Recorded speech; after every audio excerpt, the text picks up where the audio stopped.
History of depression in my family and myself. Just like physical health, you have to maintain it by taking care of your body with exercise and eating the right food, and going to the doctor when you're injured or ill. With mental health, you also have to take daily action to be healthy. And when things are stressful, I have to take extra care to manage my mental health. So, for example, when I was in grad school, or when I'm pregnant or postpartum, and right now, when we as a global community are fighting a pandemic, we all have to take a little extra care of our mental health. What I'm going to talk about today is more about maintaining mental health than it is about getting out of the deepest pit of depression. When you're deep in a depressive episode, it can be really hard to see any light. It feels like you're at the bottom of a pit and can't imagine what it feels like to be out of it. At that place, often all you can do is tiny steps and hopefully get some help to get out of there. So don't allow yourself to get overwhelmed by my routine. Just choose one little thing to start with, and then take the next step when you can. Number 1, morning routine. So the first thing I do every day is getting on my knees and praying. I express gratitude for the day and for my life and the opportunity I have to do good in the world. And that connection with God, for me, helps me feel loved and purposeful through my day. If you're not religious, you could do some meditation or a breathing exercise here. I try not to look at my phone first thing in the morning, because I want to start my day intentionally, the way I want it to be. If I open social media, I'm letting others choose what I take in, and that could be positive, negative, stressful, uplifting, or critical. And so, I just choose to start my day with some quiet time. I do a little reading, and then I write out my goals and priorities for the day. And right now, with all the news that's frightening, I choose to listen to the news around lunchtime, once a day, so that I don't get constantly stressed out and have time to process it during my waking hours. And speaking of waking hours, let's talk about sleep for a minute. I have 3 kids, 5 and under, so I usually wake up before them to get some quiet time to set my intention for the day. My natural wake-up time is around 5 a.m. I don't usually set an alarm, but to wake up then, I often go to bed between 9 to 10 p.m. I'm not fighting my natural biorhythms. I just listen to my body, and this is the schedule that works best for me personally. For many people, they might have different sleep needs or a different schedule. Sleep is super important to managing depression. There's a massive correlation between sleep problems and depression. Lack of sleep can cause depression, and getting good sleep can actually let your brain heal from depression. So, I really value my sleep. I have old friends who nicknamed me 905, because I often go to bed at that time, and I miss out on some fun for sure. But it's what keeps me healthy, so it's worth it for me. For each person, your sleep needs are different, but getting enough sleep can really make a big difference. One study found that 87% of people with depression who resolved their insomnia significantly decreased their depression symptoms. Number 2, get dressed and showered. Okay, so after waking up refreshed and taking quiet time to pray, study, and set my intentions for the day, I make sure to get showered and dressed. I found that this can be really hard when you're depressed, but being clean and dressed helps me feel more energetic and gets rid of my excuses. I mean, if I have yesterday's makeup all over my face and I'm wearing PJs, it makes it hard for me to want to go out and see friends or be social or get things done. So just get dressed for the day.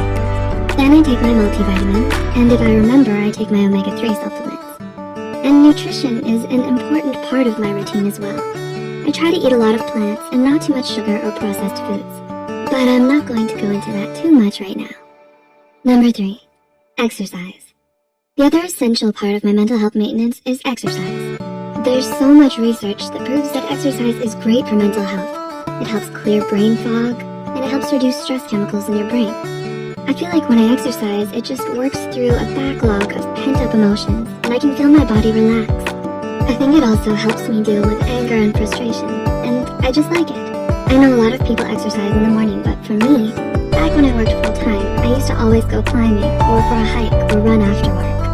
That's when I needed it the most, and it was hard for me to get motivated in the morning, but by afternoon, I was looking forward to it. Now that I'm a full-time mom, I have to be more creative in how I get my exercise in. I often just work out in the yard, gardening, digging in the dirt, and running around the yard with my wheelbarrow. Or I'll do some yoga on TV, or go for a walk with my kids, or pull them behind my bike. Now that we're stuck in our homes with the coronavirus pandemic, I'm doing more inside workouts. I like the 7-minute workouts on my phone, or the Fitness Marshal on YouTube. Number 4, nature time. This takes me back to another aspect of my mental health routine that is really important for me. Outside time. I need nature. I need to see the sky and soak in some sun. I'm fortunate to live in a beautiful place, and I take advantage of that by getting outside. There is some research showing that sunshine and nature and being outside changes our physiology. It slows our heart rate and decreases stress chemicals and stuff. But regardless of the research, I can just feel the difference for me. If you can't get outside, open your windows, sit on your porch, or if you can't do any of that, then you could spend some time looking at beautiful landscape photography or a nature film. Your brain has the ability to bring to mind the feelings of nature just by imagining it. Number 5. My evening routine. My evening routine looks like getting my kids to bed and then taking some quiet time for myself. I usually take a hot bath and read a book or an archaeology journal. I'm kinda nerdy, but that's what I like. Even though I have very few hours to work on my passion project, these videos, I don't usually work in the evenings because it would just stress me out a little and I need the downtime to stay healthy. So then before bed, I write in my journal. I often take the time to write about my wins and accomplishments of the day so that I can remember them, because it's my natural habit to dwell on my mistakes and shortcomings. So I write about my wins, and then I pray a prayer of gratitude and talk with my Heavenly Father about my day. Again, gratitude practice is an essential habit of mental health, and it's been shown to be an effective treatment for depression. So you can pray about it like me, express gratitude as a family, which we do at dinner time, or write about it, whatever works for you. And then I go to bed. I try not to spend too much time looking at screens before bed, but if I do, I choose some calming documentary or a mudlarking channel, like Nicola White. If you don't know what mudlarking is, it's just finding historical bits of treasures on Thames in London. Anyways, I find it relaxing.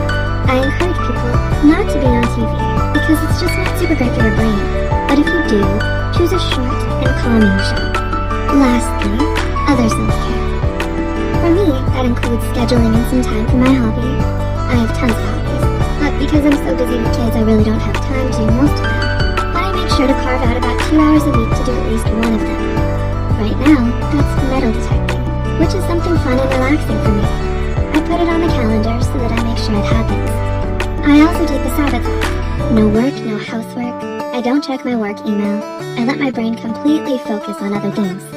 Mostly, my family, which is also exhausting. But it's a day that is different from the others. And I make sure to have social time as well. Having social interactions is really essential for mental health. Our brains are inherently social. We are social creatures. So right now, this is going to be an extra challenge with the coronavirus. I'm taking the time to call up old friends. I have some groups I'm hanging out with on Zoom. And when we're not on lockdown, I meet up with friends to let the kids play or to go out to lunch or whatever. So, there you have it. My daily routine to maintain mental health. I have a careful morning routine. I make sure to get enough sleep. I get dressed every day. I exercise and get some outside time. I carve out time to relax each evening, practice gratitude, and acknowledge my successes of the day. And once a week, I make sure to get out and do something just for me. Stress, anxiety, and social isolation can all contribute to depression. But you can prevent depression during stressful times like the pandemic and social distancing by using daily habits that promote mental health. Depression is treatable, and there are some simple things you can do every day to prevent depression and stay mentally healthy. I hope you can find some things from this list that help you figure out a way to maintain your mental health today, this week, and during the crazy pandemic that we're going through. And remember, you're braver than you know and stronger than you think. Thanks for watching, and take care.